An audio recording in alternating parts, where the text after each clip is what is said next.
Bom dia. Esse tema que o Daniel trouxe sobre os sustos que a gente toma na vida é um tema que não podia ser mais atual. Eu vou pedir para você fazer uma breve avaliação da sua semana. Mas eu vou, enquanto você pensa na sua, eu vou falar da minha semana. Nessa semana eu tive despesas que eu não fazia ideia que teria. Essa semana eu me decepcionei com pessoas e provavelmente decepcionei pessoas. Essa semana eu tive conflitos e sustos que eu não fazia ideia. Essa semana eu me lembrei de coisas, mesmo do meu passado, que eu falei, puxa vida, eu podia não ter passado por isso, eu podia não ter feito isso. Em algum momento dessa semana, no entanto, Deus me lembrou do fato de que eu posso escolher aonde eu vou deixar a minha mente, a minha memória, a minha atenção. E se eu puxar a lista daquilo que não está bom, essa lista não tem fim. Ela parece que só aumenta, aumenta, aumenta, e aí eu vou lá, abro uma dessas coisas e tem requintes de crueldade lá dentro. Tem mais coisa para eu olhar, para eu sofrer mais, para doer mais. E essa semana eu vou só falar de 3 coisas que aqueceram o meu coração e que Deus colocou na minha semana para atrair o meu foco para Ele, em vez de olhar para os problemas, para as lutas, para os conflitos, para as dores do dia a dia. E com isso eu não quero dizer que eu quero viver uma vida alienada, onde eu não ligo para os problemas. É óbvio que os problemas me cercam e eu sei que mesmo que eu olhe para Jesus, eu ainda tenho que pagar as contas inesperadas, eu preciso pedir perdão pelas decepções que eu causei, eu preciso perdoar aquelas decepções, aquelas pessoas que me decepcionaram, eu preciso lidar com tudo isso. Então não é um jogo de poliana, de vamos brincar de feliz, mas uma atitude de focar naquelas coisas que me dão esperança, e isso eu posso escolher. Eu posso focar naquilo que me dá esperança ou naquilo que me derruba. Vou mencionar 3 coisas bem rápidas que aqueceram meu coração essa semana e tem a ver com a vida da igreja também. Houveram outras.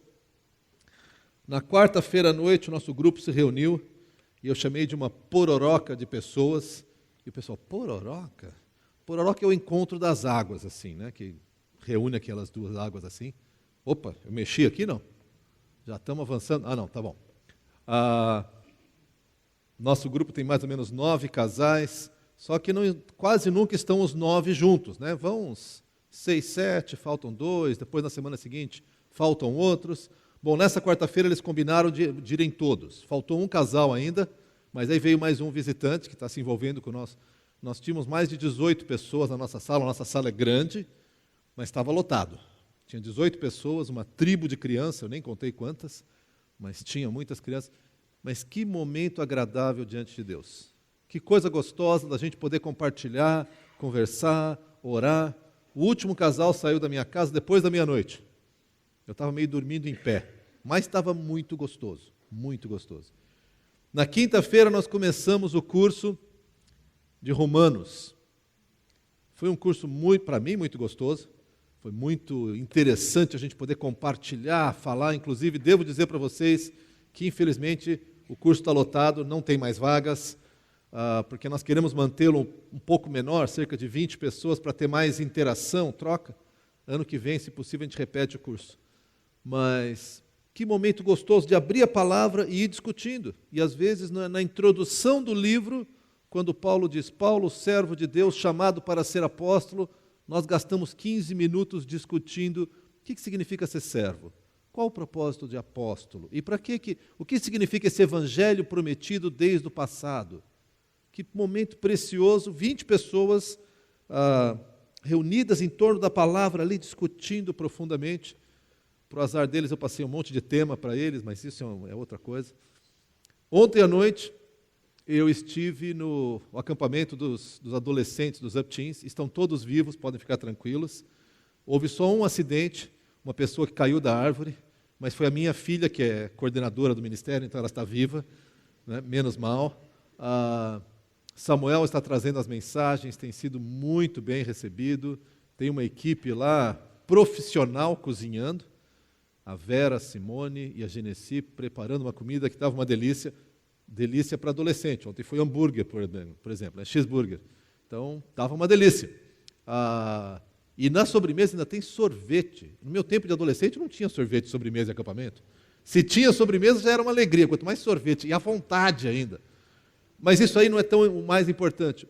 O que me impressionou, e eu quero compartilhar isso com vocês, foi ver um grupo tão feliz, tão bem, há vários visitantes. Na palavra que eu trouxe de noite, uma das visitantes levantou e falou, não, porque eu sou ateia, e eu não creio em Deus, eu não creio.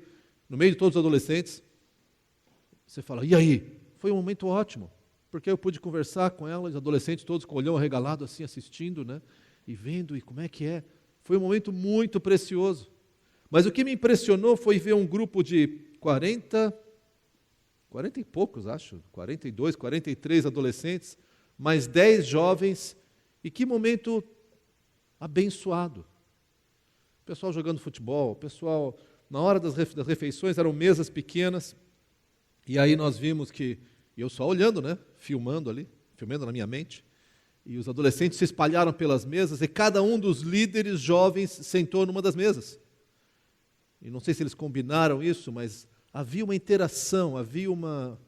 Aí depois, às 9 horas da noite, eu ia falar às 8, me passaram a palavra às 9, o que é comum em acampamento. Eu ia falar sobre o problema do mal. Já pensou? Por que um Deus bom permite que coisas ruins aconteçam? Quando a Rebeca me falou o tema, eu falei, filha, não vai ter nenhum adolescente às 9 horas da noite querendo me ouvir falar sobre isso. Nós tínhamos 30. Gente, isso é o mover de Deus. Isso é muito importante. Quer dizer que eles não têm problemas? São seus filhos, eu não preciso dizer mais nada. Vocês conhecem, né? Os desafios que eles têm. Mas gente comprometida com Jesus, ouvindo a palavra, brincando, se divertindo, jogaram tinta um na cara do outro o tempo todo à tarde. Acho que são quase todos limpos agora, mas em torno da palavra. Eu queria te desafiar.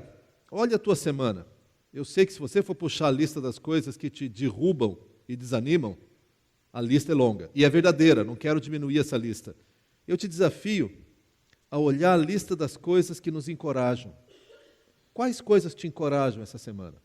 Talvez tu não tenha participado do grupo, não tenha participado de um curso de Romanos, não tenha ido ao acampamento, mas de repente Deus te falou por meio de uma música que você ouviu. Talvez um versículo que você ouviu encheu o teu coração. Talvez alguma coisa que você leu, talvez o telefonema ou a palavra de alguém. Talvez você parou por um momento e pensou, puxa vida, eu tenho casa e comida, coisa boa, né? Hoje em dia tem faltado isso por aí. De repente você tinha medo de uma doença e veio o resultado que a doença não existe. Eu falo isso porque nós temos falado sobre as bases do Evangelho. Já falamos sobre o que significa o Espírito Santo e o ministério do Espírito Santo na nossa vida, sobre batalha espiritual, como é que a gente enfrenta o inimigo. Samuel nos falou sobre justificação, o fato de que pela graça, absolutamente pela graça de Deus, nós somos declarados justos. Eu quero falar agora hoje sobre a questão de santidade. E quando eu falo de santidade, para muita gente a primeira reação é santidade. Meu Deus, agora Daniel vai dar uma bronca em todos os meus pecados. E ele vai trazer à tona tudo que eu fiz de errado, e eu já vou sair preparado para ficar assim, né? Vou apanhar hoje. Hoje é sermão que vão surrar minhas costas. Não é. Santidade, nós cantamos, santidade é a minha adoração. Ou seja, a minha vida em santidade é o que alegra o coração de Deus, é o que abençoa o coração de Deus. Santidade. Eu quero dizer para vocês, logo de partida, que muitas vezes nós temos uma compreensão errada de santidade. Nós pensamos em santidade como uma longa lista de sims e nãos, mas nós já vamos chegar até lá. Abra comigo na primeira passagem que eu quero olhar, que é Levíticos 11, 44. Nós vamos olhar várias passagens, vamos passear um pouco na Bíblia hoje. Levíticos 11, 44. quando Moisés, pelo menos na tradição oral, escreve assim, falando em nome de Deus: pois eu sou o Senhor, o Deus de vocês, consagrem-se e sejam santos, porque eu sou santo. Isso é repetido no meio das leis várias vezes. Sejam santos, porque eu sou santo. Quando você ouve essa palavra, a primeira reação, se você é como eu, é assim: como assim ser santo? Porque na nossa mente tem uma ideia meio medieval de santidade. Santidade, a gente lembra daqueles quadros da igreja da Idade Média, em que o santo, em geral, usava uma roupa branca e caminhava com as mãos assim, e tinha um halo assim, uma auréola ao redor da sua cabeça, e aí ele podia tomar flechada e não doía, ele pisava em brasas e não queimava, ele andava no fogo.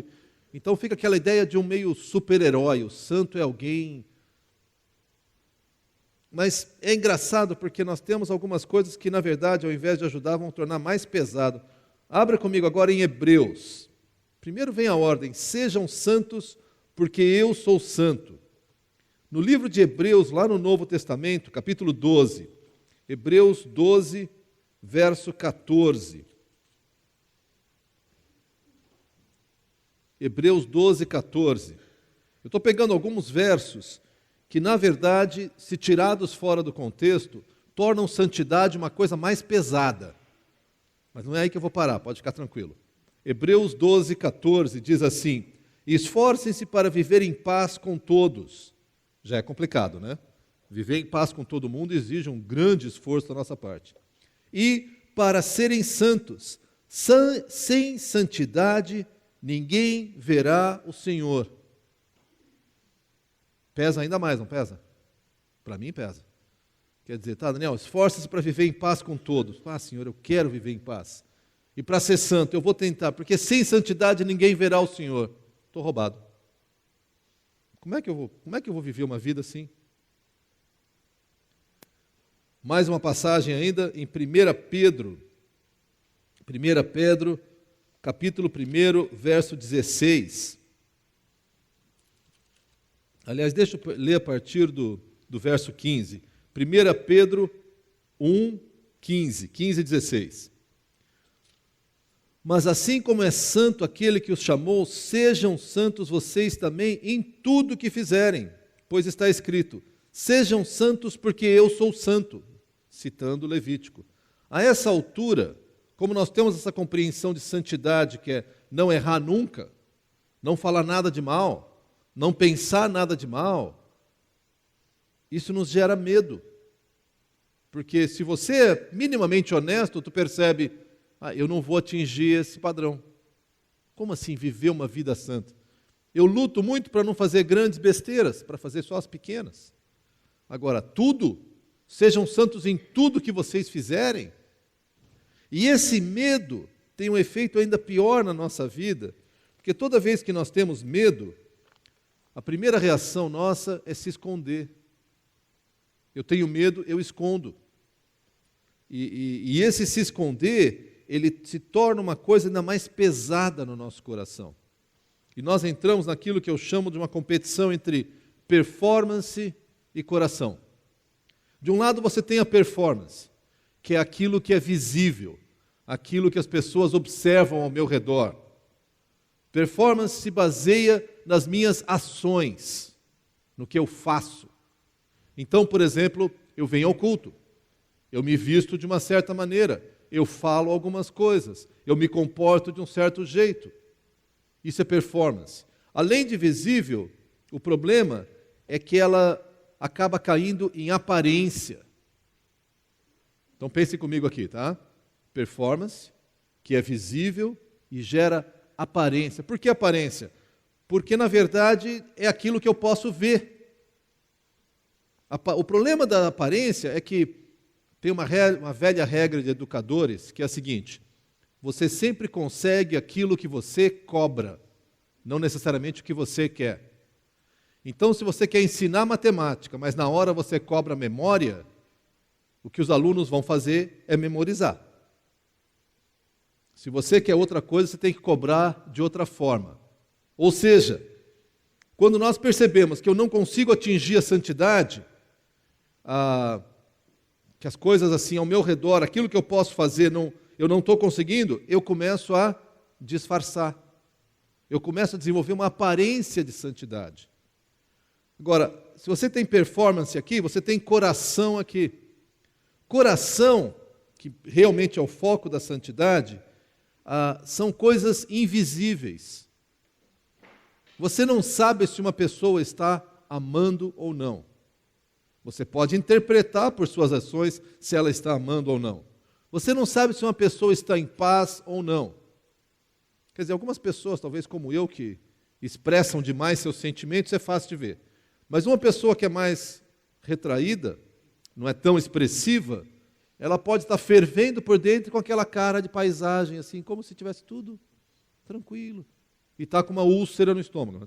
Pode ser. Então, coração é aquele lado invisível, mas é um lado que eu chamaria de realidade. Então, aqui eu tenho a aparência, aqui eu tenho a realidade. Só que é uma realidade, muitas vezes, que não é visível. Por isso que acontece, volta e meia, quando nós falamos de santidade, nós falamos de roupa, de palavras, de gestos, de aonde você vai, o que você faz. Agora, santidade, em geral, é algo muito mais profundo. Santidade tem a ver com amor, com confiança, com dependência, com caminhar em intimidade com Deus. Como é que você mede essas coisas? Não mede. Onde eu vou, que roupa eu uso, que palavras eu uso, a gente pode avaliar.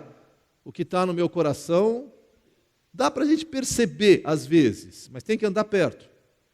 Então, quando nós nos reunimos domingo de manhã, eu olho e eu estou com 200 pessoas santas na minha presença. Vocês são santos, todos vocês, maravilhosos. Eu sei que não é bem assim, tá? Mas assim, vocês todos estão sentados, recatados, dando a impressão que estão prestando atenção em mim e que estão preocupados com aquilo que eu estou falando. Eu não sei o que acontece no coração de vocês. Uma outra ilustração que eu uso e que eu baseei muito naquilo que o pastor Bill Lawrence falou algum tempo atrás, é essa ilustração das duas mãos. A parte de cima tem a ver com performance. De novo, é aquilo que os outros veem. Então vocês olham e veem, a pessoa vem na igreja, ela canta, a esposa senta do lado dele, os filhos estão mais ou menos por perto.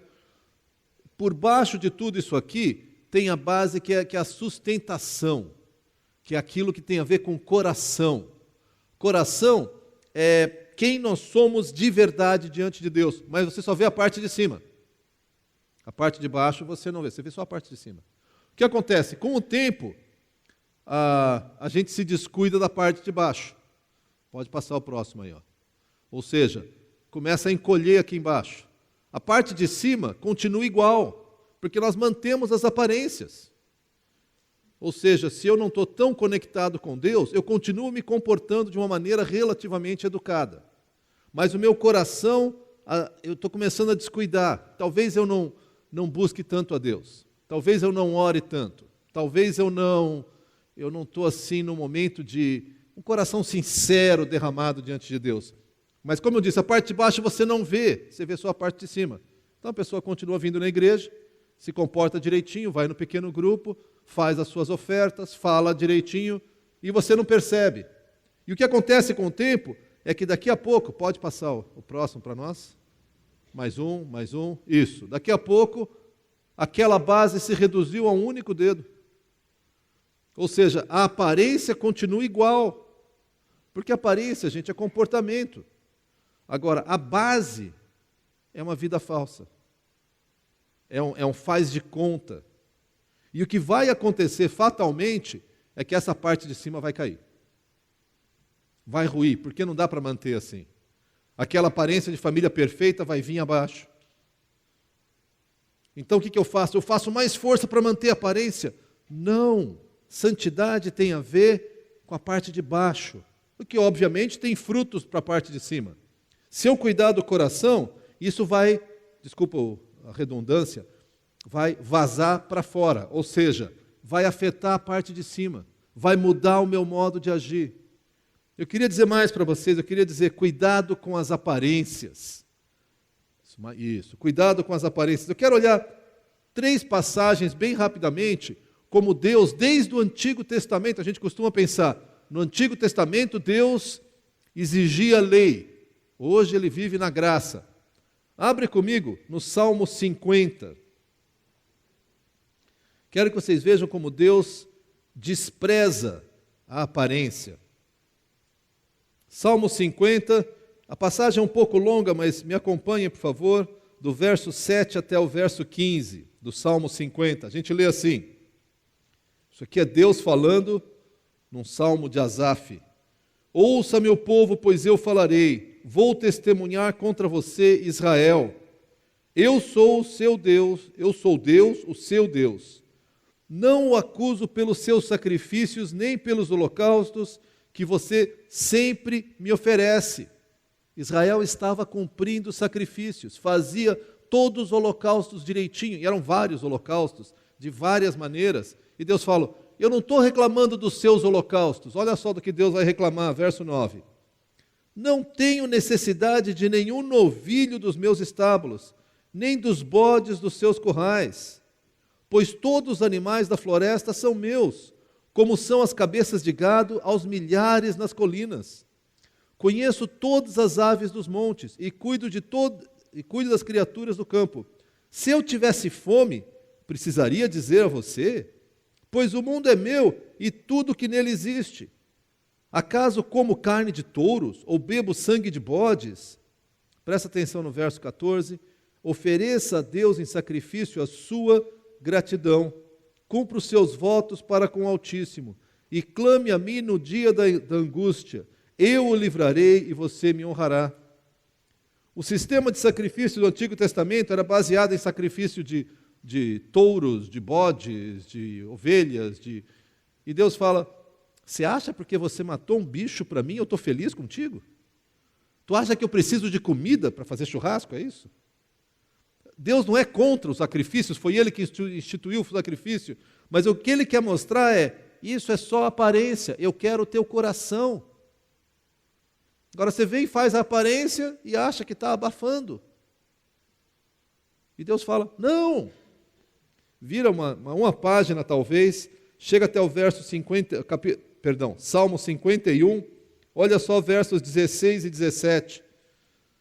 Salmo 51 é quando Davi reconhece o seu pecado. Nos versos 16 e 17 ele diz assim, não te deleitas em sacrifícios, nem te agradas em holocaustos, senão eu os traria. Os sacrifícios que agradam a Deus são um espírito quebrantado, um coração quebrantado e contrito, ó Deus, não desprezarás. Percebe? Quando nós ficamos presos na aparência, nós estamos, na verdade, querendo fazer Deus de bobo. Eu faço de conta que eu tenho uma vida boa, diante de Deus, uma vida correta, e aí eu falo, bom, assim pelo menos Deus fica feliz comigo. Será? Deixa eu fazer uma ressalva aqui. Com isso eu não quero dizer, quando vier para a igreja, conta para todo mundo os problemas que você tem, vamos lavar roupa suja em público. Não é nada disso.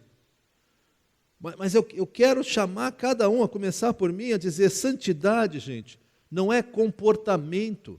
Afeta o meu comportamento. Mas santidade é um coração quebrado diante de Deus. É o que eu estou lendo aqui. E Deus fala, os teus holocaustos e sacrifícios, não estou nem aí para eles. Tem uma outra passagem que Deus fala, eu tenho nojo dos teus holocaustos, porque não são feitos de coração. Deus tem um problema muito sério com a hipocrisia. Só para nós não ficarmos só no Antigo Testamento, abra comigo em Mateus capítulo 6, verso 5, quando Jesus vai começar o ensino da oração que nós chamamos de Pai Nosso, a oração de Jesus. No verso 5 ele diz assim, e quando vocês orarem, não sejam como os hipócritas. Eles gostam de ficar orando em pé nas sinagogas e nas esquinas, a fim de serem vistos pelos outros.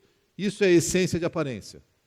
Eu faço de conta que eu tenho uma religiosidade para os outros verem. Eu quero que todos vejam como eu sou espiritual. E eu estou aqui cantando, e eu estou assim, né? Eu quero que eles vejam, porque é importante para mim. Olha só o que Jesus diz, para que os outros vejam. eu lhes asseguro que eles já receberam a sua plena recompensa. Se você ora para os outros verem, Deus fala, os outros viram? Gostaram? É só isso que tu vai ganhar, tá? A tua recompensa completa foi a admiração dos outros. Parabéns. Não te ouvi. Agora, o caminho de Deus, gente, é outro. É isso que eu quero empolgar vocês. Santidade não é um esforço pessoal de estoicismo, de sofrimento, de restringir a si mesmo. Alguns ramos do cristianismo acham que eu sou mais santo se eu me chicoteio. De onde vem isso? Eu vejo Deus perguntando, mas para que você está se chicoteando? Jesus já morreu na cruz, todo o sangue derramado já foi derramado. Por que você se chicoteia? Na Idade Média, alguns cristãos usavam uma camisa por baixo da roupa, que ela era como, sabe esses capachos antigos que são com pelo bem duro? Então era virado para dentro. E eles usavam aquilo pinicando e raspando o corpo o tempo todo. Outros pegavam uma cinta que tinham ganchos virados para dentro e prendiam na perna, para sofrer. E Deus fala, mas o que tenho eu a ver com o teu sofrimento? Eu, um Deus de amor, quero que você sofra, por quê? Porque o teu sofrimento me agrada? Isso não é Deus, isso é uma loucura. Não é essa a proposta de Deus, não é isso que Ele fala. Ele fala o contrário, Ele fala, olha, os teus sacrifícios, quando não são feitos de coração, me dão nojo. Mas um coração quebrantado, um espírito contrito diante de Deus, Deus fala, estou contigo. Na hora que a casa começou a cair na tua família, tu não sabe para onde fazer, e você fala, o que foi que eu fiz de errado, Deus? Ele fala, te ajoelha, só isso, te ajoelha, eu estou aqui contigo. Eu não sou aquele Deus que está lá no alto, distante, santo, e que não é capaz de ficar junto contigo. Eu estou doido para chegar junto de ti. Te ajoelha, te quebranta. É isso que toca o meu coração, diz Deus. Isso é santidade, isso é consagrar-se a Deus. Mas ao longo do tempo, não só nas religiões, na religião cristã, em outras religiões, nós queremos de alguma maneira pagar a Deus. Todas as religiões têm isso, existe o Deus, o espírito disso, o espírito daquilo, e eu vou lá e faço um sacrifício para aquele Deus. Eu faço alguma coisa para ver se eu ganho o favor daquele Deus. O ser humano é idólatra e pagador de promessa. Não pagamos sempre, mas assim, a gente quer pagar. Então quando vem um Deus e fala, te amo, sou doido por ti, eu só quero um coração quebrantado, a gente não entende. E a gente fala, não, quem sabe eu vou dar uma ajudinha para Deus, eu vou ser um cara mais legal, assim Deus gosta mais de ti. Não há nada que você ou eu possamos fazer para Deus gostar mais de nós, porque o amor dele é infinito. Não há nada que você possa fazer para que Deus te ame mais, ou nada que você possa fazer que Deus te ame menos. Ele te ama infinitamente. Infinito não tem mais nem menos, ele é infinito. Deus pode ficar feliz contigo, pode ficar triste contigo, mas o amor dele é infinito. O nosso amor por nossos filhos não é assim? E é imperfeito. Mas quando você ama o seu filho e vê ele fazer uma grande burrada, você não fala, não te amo mais. Você pode até falar, mas lá dentro do teu coração está assim, que coisa horrível. Eu queria que não fosse assim, eu queria que mudasse. Agora, se nós que somos imperfeitos amamos assim, como é que tu acha que Deus, que é amor, ama? Eu queria destacar isso. Santidade é relacionamento. Eu quero que você olhe comigo mais 2 passagens.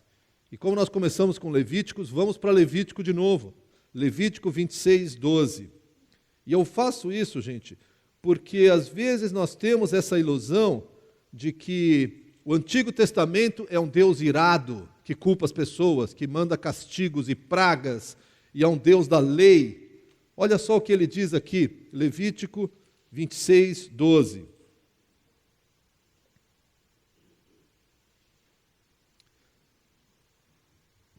Ele está falando sobre a recompensa da obediência.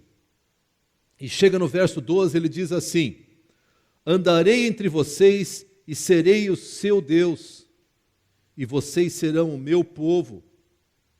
Eu sou o Senhor, o Deus de vocês, que os tirou da terra do Egito, para que não fossem mais escravos deles. Quebrei as traves do jugo que os prendia, e os fiz andar de cabeça erguida. O Deus do Antigo Testamento diz: eu quero andar com vocês, eu quero libertar vocês, eu quero estar ali juntinho de vocês. Santidade é andar com Deus, santidade é relacionamento. Olha uma outra passagem, dessa vez em Hebreus. Eu sei que a gente está pulando de uma ponta para outra, mas isso é coisa boa. Faz a gente olhar vários livros da Bíblia. Hebreus capítulo 8, verso 10. Hebreus 8, 10. Olha como é que Deus descreve a nova aliança. Ele diz assim, deixa eu ler o verso 9 também, 9 e 10, Hebreus 8, 9 e 10. Não será como a aliança que fiz com seus antepassados, quando os tomei pela mão para tirá-los do Egito. Visto que eles não permaneceram fiéis à minha aliança, eu me afastei deles, diz o Senhor. 10. Esta é a aliança que farei com a comunidade de Israel depois daqueles dias, declara o Senhor. Porei as minhas leis em sua mente e as escreverei em seu coração. Serei o seu Deus e eles serão o meu povo. Percebe de novo Deus dizendo: o que eu quero fazer é andar junto contigo. Eu quero tocar o teu coração. Eu quero caminhar em intimidade contigo. E a gente fala: acho que Deus está bravo porque eu não li a Bíblia hoje. Deus fala: eu não estou nem aí. Eu quero que você ande comigo. Sim, é importante ler a Bíblia. Mas se você faz aquela leitura bíblica assim, blá, blá, blá, blá, pronto, já li, tá, Deus? Agora tu tem que me abençoar. Deus fala: não é isso que eu quero. Não é isso que eu quero. Não é isso que eu nunca quis desde o Antigo Testamento até o Novo Testamento. O que eu quero é o teu coração junto comigo. O que eu quero é que você pare na hora do teu desespero e fale: Deus, socorro. Eu quero que você pare na hora da tua alegria e tu fala: Deus, obrigado. Eu quero que você pare na hora que tem uma surpresa e diga: Deus, e agora? O que vai acontecer? Eu quero que tu ande comigo o dia inteiro, que tu fale comigo. Santidade é estar conectado com Deus. Isso vai afetar o seu dia a dia, isso vai afetar o seu comportamento. Porque é impossível você viver em pecado, estar pecando e ter comunhão com Deus ao mesmo tempo. Então Deus fala: anda comigo, é muito melhor. É muito melhor. Não é de graça, existem várias instruções, mas o resumo é que santidade é fruto de andar com Deus. Andar com Deus. Eu quero dar para vocês 3 passos, não sei se passos é o termo correto, mas 3 palavras que para mim, nesse meu estudo, vieram à tona com respeito à santidade. Porque andar com Deus ainda é um termo assim meio... Andar com Deus, né? Como é que eu ando com Deus? Como é que eu faço para andar com Deus? Eu começo a orar, 30 segundos depois estou preocupado com a conta que eu vou pagar, o que eu tenho que fazer depois, o que está acontecendo, está frio, está quente, alguém falou, daí eu falo: não, tenho que me concentrar em Deus. Aí eu começo a orar de novo e daí já minha cabeça vai embora. Eu quero dar 3 coisas bem concretas da palavra para você. 3 passagens. Primeira delas em Marcos. Marcos capítulo 8. Foi uma passagem também que o pastor Bill Lawrence expôs para nós. Marcos 8, versos 34 e 35. Marcos 8, 34 e 35, nós lemos assim: então ele chamou a multidão e os discípulos e disse: se alguém quiser acompanhar-me, negue-se a si mesmo, tome a sua cruz e siga-me. Pois quem quiser salvar a sua vida, a perderá. Mas quem perder a sua vida por minha causa e pelo Evangelho, a salvará. A primeira palavra que eu tenho é renúncia. Se eu quero viver em santidade, se eu quero viver junto de Deus, eu preciso parar de querer viver por conta própria. Isso é uma sementinha do pecado que nasce no coração de todo mundo. Você já nasce com isso. Eu já expressei algumas vezes aquela ideia que você nasce com o punho levantado para Deus, dizendo, tu não manda aqui. Eu sou mais eu. E você percebe isso na criança logo, né? Quem tem filho pequeno lembra? Quando a criança passa ali pelos 2 anos, no máximo, ela já tem aquele espírito de independência que, enquanto antes ela vinha, né, para se equilibrar, ela dava a mão para ti, de repente você está andando todo faceiro com teu filho, ele puxa a mão. Eu sei. Eu brinco que a criança fala, eu sabo, não sabe nem falar, mas sabe ser rebelde, eu sabo. Aí tu vai cruzar a rua com ela, você dá a mão, a criança puxa a mão, eu sabo cruzar a rua. Não sabe nem andar direito, criatura. Mas é isso que a gente faz com Deus, percebe? Deus fala, eu quero andar contigo, você puxa a mão e fala, eu sabo, deixa que eu me viro. Aí surge um conflito na sua família e você fica magoado, fica ofendido, ou pela esposa, ou pelo marido, sei lá, um conflito na sua família, e Deus fala, dá a mão que eu vou te conduzir. Você fala, não, Deus, deixa que essa eu resolvo. Pá, gente, sai de baixo, né? Só vai sair besteira. A primeira coisa, se eu quero viver uma vida de santidade, é dizer, Deus, eu desisto de conduzir minha vida. Eu preciso que o Senhor conduza a minha vida. Agora, não é fácil, tá? Não basta você falar, Senhor, conduz minha vida e pronto. Porque dentro de nós existem impulsos que nós aprendemos ao longo da vida, lutas, coisas que nós aprendemos de casa, traumas, dinâmicas pessoais, que às vezes fazem a gente reagir antes de pensar. Aqueles que têm problema com ira, como eu tenho, volta e meia sabem que é isso. A coisa começa a acontecer, eu começo a explodir, daí eu falo, não era, já foi. Aí eu tenho que passar a vergonha de voltar atrás e falar, gente, eu errei. E aí olhar a cara das pessoas ao meu redor, gente que eu amo, pois é, eu errei. De novo, eu errei. Então, renunciar-se, negar-se a si mesmo, gente, é um processo contínuo, dia a dia. Todo dia tu tem que ir lá e renunciar a si mesmo. Aliás, várias vezes durante o dia. Aí tu vai lá e renuncia a si mesmo. Vai lá e renuncia. E a primeira impressão, quando eu estava estudando isso, eu falei, gente, que princípio horroroso esse, né? Eu tenho que negar-me a mim mesmo. Por isso que o pessoal faz aquele negócio do flagelo. Né? Eu vou me surrar porque assim estou negando a mim mesmo. Não é isso. Mas aí eu passei por um outro verso que falou meu coração, quero compartilhar com vocês, que é 2 Coríntios, capítulo 3. 2 Coríntios 3, versos 17 e 18, porque ele fala de santidade, mas ele fala de santidade de um jeito, parece que é radicalmente diferente do que Jesus falou. Jesus falou, negue-se a si mesmo, tome a minha cruz e siga-me. E a gente fica assim, tá bom Deus, eu vou me negar. Nesses 2 versos nós lemos o Espírito Santo dizendo assim, ora, o Senhor é o Espírito, e onde está o Espírito do Senhor, ali há liberdade. Não opressão, não peso, não culpa, não, sabe, liberdade. E ele continua, e todos nós que com a face descoberta contemplamos a glória do Senhor, segundo a sua imagem, estamos sendo transformados com glória cada vez maior, a qual vem do Senhor, que é o Espírito. A promessa que ele diz é, você vai ser transformado, o seu coração vai mudar. Como é que meu coração vai mudar? À medida que eu me concentro no Senhor, eu contemplo o Senhor, eu paro para pensar no Senhor, e ele diz, há liberdade. E nós achamos muitas vezes que a liberdade é fazer as coisas do meu jeito. E eu falei ontem para os adolescentes, depois os pais podem me agradecer, mas falo isso para nós, porque o princípio vale para todos, que é o seguinte, liberdade é uma coisa complicada. Eu posso escolher o que eu faço, eu não posso escolher as consequências do que eu faço. Eu posso chegar na frente de um brigadiano, da tropa de choque, ou da tropa nacional, que tem aí a Força Nacional, e dar um tapa na cara dele, não posso?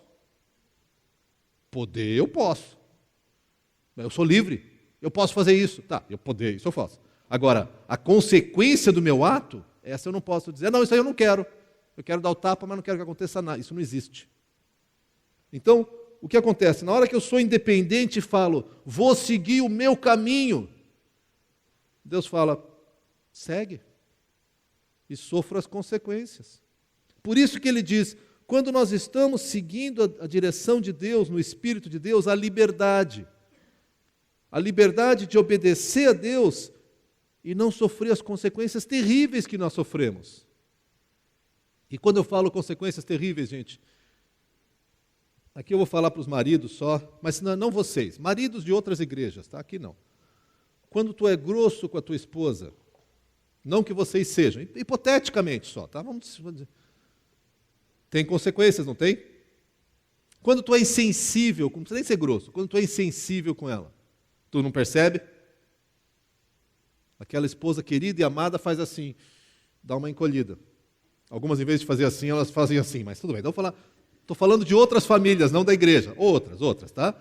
Mas quando você é grosso, há uma consequência. Ela se retrai. É claro que ela se retrai. E a gente fala, não, mas eu nem fui tão grosso assim. Agora, quando eu estou caminhando com Deus, na independência de Deus, e eu me sinto magoado, ofendido, e o sangue começa a ferver, e em vez de reagir e sofrer o problema da consequência, eu consigo, diante de Deus, falar, Deus, me ajuda aqui a ser um marido amável. Existe muito mais liberdade. Eu não tenho que carregar o peso da minha culpa de ter feito bobagem. Eu não tenho as consequências dos atos que eu fiz. Eu não ofendo as pessoas a quem eu amo e eu não ofendo ao meu Deus que me salvou. Santidade tem renúncia, tem liberdade. E para a última palavra, abre comigo em Filipenses. Filipenses capítulo 2. Filipenses 2, a partir do 5, o apóstolo Paulo, Filipenses capítulo 2, a partir do verso 5, Paulo está descrevendo assim, tenham em vocês a mesma atitude que houve também em Cristo Jesus. E ele começa a explicar como é que foi essa atitude, que foi de esvaziar-se, de obedecer, e que Deus o exaltou. Chega no verso 12, ele ainda se referindo a essa comparação, diz assim, assim, meus amados, não é assim, meus escravos, assim, vocês que não são santos e deveriam ser santos, assim, vocês pecadores safados, assim, meus amados. Deus olha para nós, Ele percebe a nossa falta de santidade em tantas coisas, e Ele olha para mim e fala, meu amado. Gente, é tão difícil para mim, às vezes, me dirigir a uma pessoa que me ofendeu, ou que eu me senti ofendido, quer seja verdade ou não, e chamar essa pessoa de meu amado. E a ofensa comparativamente, é tão pequena. Mas Deus olha para mim e fala assim, meu amado. E Ele sabe o que eu fiz, Ele sabe o que eu pensei, Ele sabe do meu egoísmo, da minha dureza de coração e do meu pecado. E Ele olha e fala, é isso que Deus está falando para ti agora, meu amado, minha amada. Pessoa por quem eu tenho mais profundo carinho, afeto. Talvez você não se sinta amado. Mas você é profundamente, a palavra diz, profundamente amado por Deus. E Ele fala, assim, meus amados, como sempre vocês obedeceram, não apenas na minha presença, porém muito mais agora na minha ausência. Repara bem, ele falou, meus amados, vocês obedeceram. Então vocês são santos? Não, ele diz assim, ponham em ação a salvação de vocês. A outra versão diz, desenvolvei a vossa salvação. Agora você fala, peraí, mas eu sou salvo, como é que eu vou desenvolver uma coisa que... Na hora que você é salvo, que você toma uma decisão por Jesus e fala, eu vou caminhar com Jesus, Deus te considera justo pelo sangue de Jesus, não pelo teu mérito ou pelo meu, e eu sou justo dali para a eternidade. Isso é salvação, primeiro aspecto. Daí ele fala, põe para funcionar a tua salvação. Como assim? Põe para funcionar o teu relacionamento comigo, porque salvação é isso. Eu estava separado de Deus, pelo sangue de Jesus, eu estou conectado com Deus. Isso que é salvação. Um dia vai ter céu, liberdade do inferno, vida eterna, tudo aquilo, mas a salvação eu fui considerado justo, e ele fala, agora desenvolva a sua salvação, desenvolva o seu relacionamento comigo. Desenvolva o seu relacionamento comigo. Ponham em ação a sua salvação com temor e tremor. Eu acho que essa expressão, embora não use a palavra santidade, ela mais reflete a ideia de santidade. Caminhem comigo, andem comigo, desenvolvam sua comunhão comigo com temor e tremor, levando Deus a sério. Não com uma atitude de, já fiz minha parte, fui na igreja domingo, agora não me perturba, Deus. Já paguei meu imposto, para Deus, né? Já dei lá um dinheirinho, já deu. Agora só semana que vem. Domingo é teu, o resto da semana é meu. Aliás, nem domingo inteiro, só aquelas 1h30, 2 horas de culto. O resto é meu. Deus olha isso e fala, tu acha que eu estou com problema de você não vir no culto? O meu problema não é você vir no culto. O meu problema é o teu coração duro, amargo, dono de si mesmo e que quer caminhar longe de mim. E Deus fala, e você está caminhando para a morte.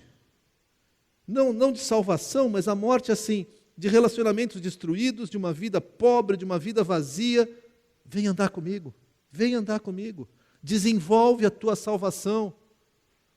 O passo que tu deu de aceitar Jesus não é só um seguro contra o incêndio do inferno.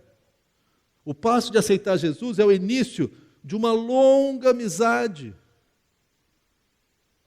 Aqueles que são casados há bastante tempo sabem como é curioso, pelo menos, como a gente se conhece. Ana Paula diz que sabe qual é o meu estado de humor quando eu abro a porta de casa. E eu acredito, deve ter um jeito que eu abro que é diferente. Eu reconheço como é que está minha esposa quando eu falo, oi amor, tudo bem? Claro que ela diz tudo bem, mas nós homens já sabemos que tem 1 milhão de tudo bens. Né? Tudo bem, tudo bem, tudo bem. E você tem que interpretar qual tudo bem é esse. Mas você aprende a fazer isso. Não aprende?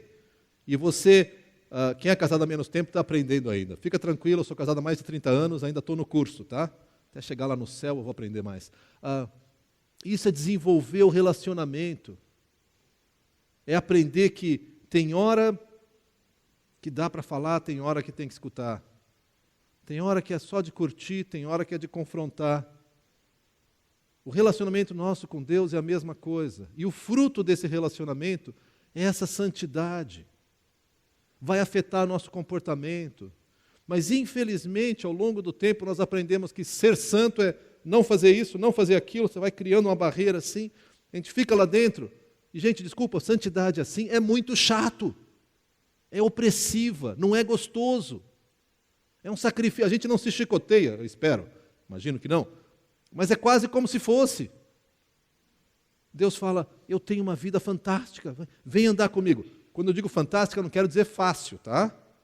Lembra que eu falei, renúncia à liberdade, mas você tem que pôr em ação, você tem que desenvolver. Eu quero desafiar vocês e a mim mesmo. Vamos viver uma vida santa.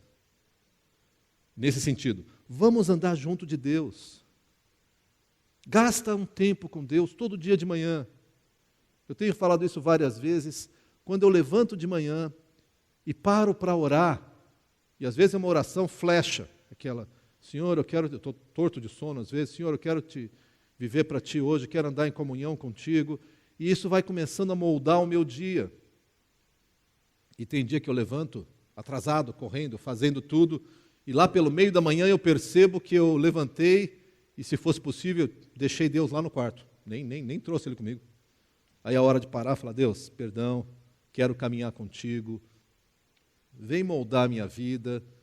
Aí aquelas disciplinas que a gente fala tanto, né? Oração, leitura da palavra, confissão, ler alguma coisa, elas são fundamentais para a gente andar com Deus. O Senhor nos diz, sede santos porque eu sou santo. Aprendam de mim, caminhem comigo, me entreguem a sua vida. Santidade não é um peso, é uma liberdade, é uma alegria, é uma graça que Deus nos concede. Exige renúncia, dá trabalho, mas é liberdade, é vida. Baixe sua cabeça, ora comigo. Senhor, nós nos alegramos, Pai, porque o Senhor é um Deus de profundo amor O Senhor é um Deus que se preocupa conosco e nos cerca, e nos ama, e nos carrega, e nos convida para uma vida de santidade e de intimidade contigo. Uma vida que não tem fim, uma vida que é plena. Eu sei, Pai, que muitas vezes essa vida muitas vezes não, ela exige que nós abandonemos essa nossa independência vazia, essa nossa mania de querer dirigir a nós mesmos.